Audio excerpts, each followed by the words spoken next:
প্রায় 2500 বছর আগের ঘটনা। এটা প্রাচীন গ্রিসে ঘটছিল। ঘটনাটা এরকম যে একটা মাঠের মধ্যে 20-25 জন মিলে গল্পগুজব করতেছে। হঠাৎ করে গল্প করতে করতে একজন অজ্ঞান হয়ে পড়ে গেছে। যখন অজ্ঞান হয়ে পড়ে গেছে, তারপরে তার সারাটা শরীর, ভূমিকম্প হলে মাটি যেমন কাঁপতে থাকে এরকম করে সারাটা শরীর কাঁপতেছিল। বেশ কিছুক্ষণ কাঁপলো। আশেপাশের লোক চিন্তা করতেছে এ নিশ্চয়ই বোধহয় কোনো অপকর্ম করছে, কোনো মনে হয় অন্যায় করছে। এই কারণে ঐশ্বরিক কোনো শক্তি তাকে অজ্ঞান করে এরকম করে শরীরের মধ্যে দেখতে পাচ্ছে না, কিন্তু যে পানিশমেন্ট দিচ্ছে, শাস্তি দিচ্ছে। তো এইরকম 1-1.5 মিনিট হওয়ার পরে কাঁপুনি যখন বন্ধ হলো, কিছুক্ষণ পরে এদিক ওদিক থেকে পানি নিয়ে এসে তার গায়ে ছিটাই দিছে। সেই লোকটা বলতেছে কি হয়েছে স্যার, কিছুই খেয়াল নাই। আশেপাশের লোক বলতেছে না, তোমার নিশ্চয়ই কোনো খারাপ কিছু করছো, তোমাকে আর আমাদের সাথে রাখা যাবে না, তোমার বিচার করতে হবে।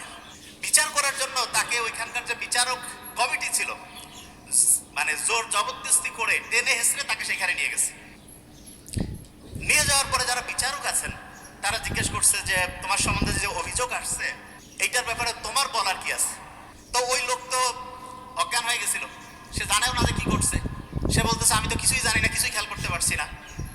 আশেপাশের সবাই বলতেছে যে না, এরকম ঘটনা ঘটছে, সে অজ্ঞান হয়ে গেছিল, তার সারাটা শরীর, ভূমিকম্প হলে মাটি যেমন কাঁপতে থাকে তার সারা শরীর কাঁপতেছিল।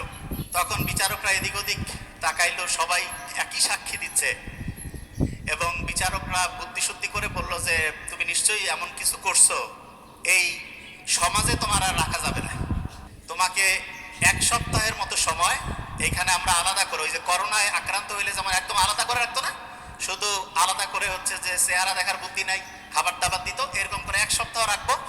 তারপরে তোমাকে এইখান থেকে, দ্বীপ থেকে বের করে অন্য জায়গায় নির্বাসনে পাঠিয়ে দেওয়া হবে। তা প্রাচীন গ্রিস দেশে 2500 বছর আগে যখন যে কেউ এরকম ঘটনার মধ্যে পড়তো, তখন তাকে এরকম করে জোর জবরদস্তি করে ওই বিচারকদের সামনে নিয়ে আসতো।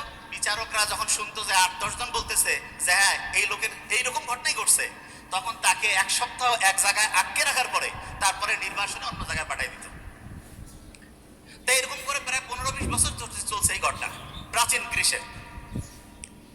হঠাৎ করে একটা অদ্ভুত ঘটনা ঘটছে। ঘটনাটা একদিন বিচার চলছে, একজন এরকম অজ্ঞান হয়ে গেছিল, তার শাস্তি, তার পানিশমেন্ট কি হবে এটা নিয়ে যখন বিচারকরা আলোচনা করছে, হঠাৎ করে একজন বিচারক অজ্ঞান হয়ে গেছে এবং সেই বিচারকের সারাটা শরীর ভূমিকম্প হইলে যেমন কাঁপে সেইরকম তার শরীরটা কাঁপতেছিল। মানুষজন চিন্তা করতেছে যার প্রধান বিচারক, মানে বিচারকদের যে প্যানেল আছে তার মধ্যে প্রধান বিচারক যিনি, উনি অজ্ঞান হয়ে গেছে এবং তার সারাটা শরীর কাঁপতেছে। এখন অন্যান্য বিচারকরা চিন্তা করতেছে এনার বিচার কে করবে, এনাকে কি পানিশমেন্ট দেওয়া যাবে কিনা। এবং অন্য বিচারকরা বলতেছে না, আমরা যত